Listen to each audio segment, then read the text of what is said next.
Around the time of the announcement of the breakaway Super League in April 2021, UEFA snuck in its own announcement of a reformatted Champions League, due to commence at the start of the 2024-25 season. This wasn't the first time the Champions League had been reformatted. Every few years, the competition goes through a number of changes to keep things fresh. For example, the predecessor to the Champions League, the European Cup, initially only allowed for one entry per nation. Another change was how UEFA used to seed the teams. It's now common knowledge that a winner of one of the bigger domestic leagues will be placed into Pot 1, away from the other league winners. But just 10 years ago, in the 2012-13 season, we were treated to this insane group of death, which contained the German, Spanish, Dutch and English champions. This latest reimagining of the Champions League, however, scheduled for the 2024-25 season, is truly awful and is hardly that much better than the breakaway Super League. The official term for the reforms is the Swiss model, and before we explore what the changes are, we can thank the current Super League clique for the changes.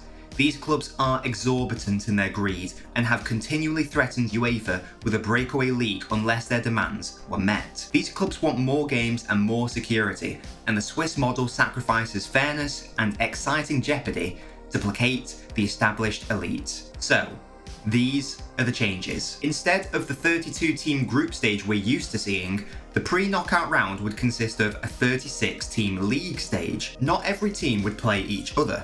Fixtures would instead be determined by a seeding system, but the final outcome would be that each team would play at least 10 games in qualifying. These wouldn't be home and away fixtures against the same opponent, but against 10 different teams, 5 home and 5 away.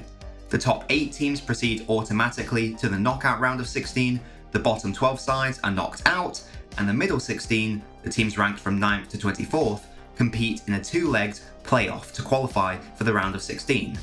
From there, it becomes a normal Champions League knockout format. And this is why we should be dead against the Swiss model, and why it's basically just another form of Super League. In the first instance, let's talk about fixture congestion. As much as we all love football, we know full well that there are far too many games being played as it is. Players hardly get a break, and the risks of injury and player fatigue, both physical and mental, just seem to be ignored over and over again.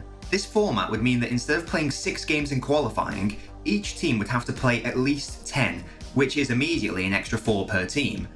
Moreover, the middle 16 teams have to play a further 2-legged tie, a total of 12 games, and doubling the number of games these teams have to play in qualifying. The official announcement even seems to advertise the additional 100 games as a selling point, when it's far from an advantage for players or fans. Not only does it add to fixture congestion, it will also increase the number of meaningless fixtures.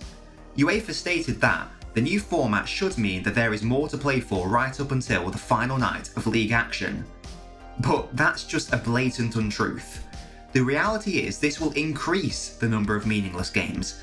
A league which requires each team to play 10 games will, by definition, create much more certainty and separation between the best and worst teams than a group which requires each team to play 6 games. It's very rare that everything in a Champions League group is determined by the final match week, so I have no idea what UEFA is trying to argue when they say it will create more to play for.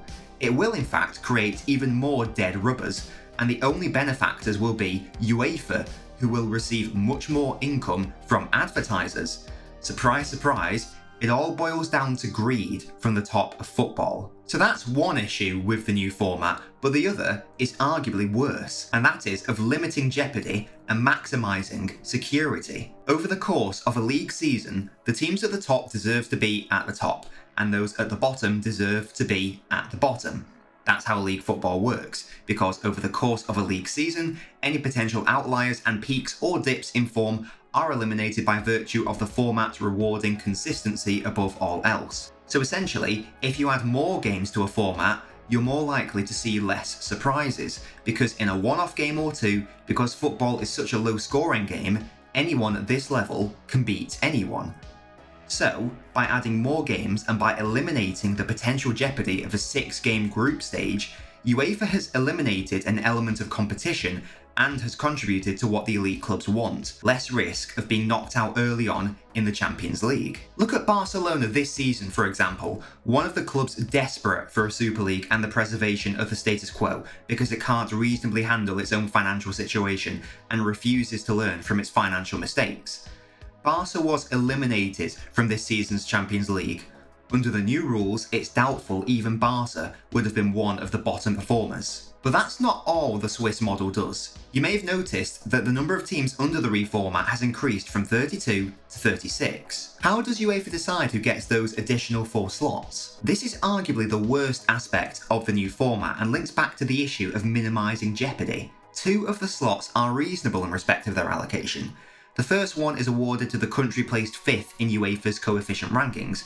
Currently that's the French League, but if the Portuguese or Dutch leagues increase their coefficient standing, they will be given the extra slot instead. So let's say the French League is still placed 5th by the time of these changes. Instead of receiving the usual 2 spaces, they will receive 3. The second is another reasonable allocation and is awarded to the domestic league champion with the highest club coefficient among the other domestic champions who have not automatically qualified. But it's the final 2 slots which are the worst offenders, because these are safety net slots. According to UEFA, these will be awarded to the 2 clubs with the highest club coefficients who have not qualified automatically for the Champions League league stage, but who have qualified either for the Champions League qualification phase, the Europa League, or the Europa Conference League. This further consolidates the established elite, and let me explain why. Let's use a real-world example, and for argument's sake, let's say that the new rules come into play next season. So far this season, both Barcelona and Manchester United, 2 traditionally elite clubs who often compete in the Champions League and have strong UEFA club coefficients, are struggling in the league, and it wouldn't be unreasonable to conclude that both clubs will finish outside the Champions League spots this season. So let's say they both finish 5th this season. Normally that would result in both clubs missing out on Champions League football.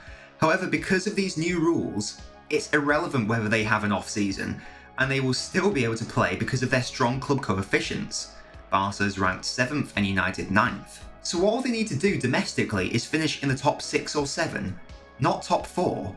As long as they qualify for anything European, even the Conference League, they'll be allowed to skip the queue and play in the Champions League. And that is a huge issue. Once again, the focus is on preserving the status quo, and there's far too much focus on a club's reputation, past and status, rather than how they've actually performed in a season. It's the opposite of a meritocracy, and these safety net slots further reduce the jeopardy and excitement of a league season. If Manchester City finish 5th, they still get to play in the Champions League. If West Ham finish 5th, they'll have to settle for the Europa League and will be denied Champions League football. How is any of that fair? The answer? It isn't. But UEFA isn't interested in what's fair or what's right. UEFA is interested in money for itself and in appeasing the established elite. That's the reason why this awful reformatting has taken place. UEFA is scared to lose the biggest clubs to a breakaway Super League, as we've seen, and is therefore held hostage to their demands. Does that mean UEFA's innocent in all this? Not at all. They're just as bad and just as greedy. The Swiss model, then, isn't as bad as a Super League, but it's another worrying step in the wrong direction by European football's governing body. If you enjoyed this video, please subscribe to my channel. I'll see you next time.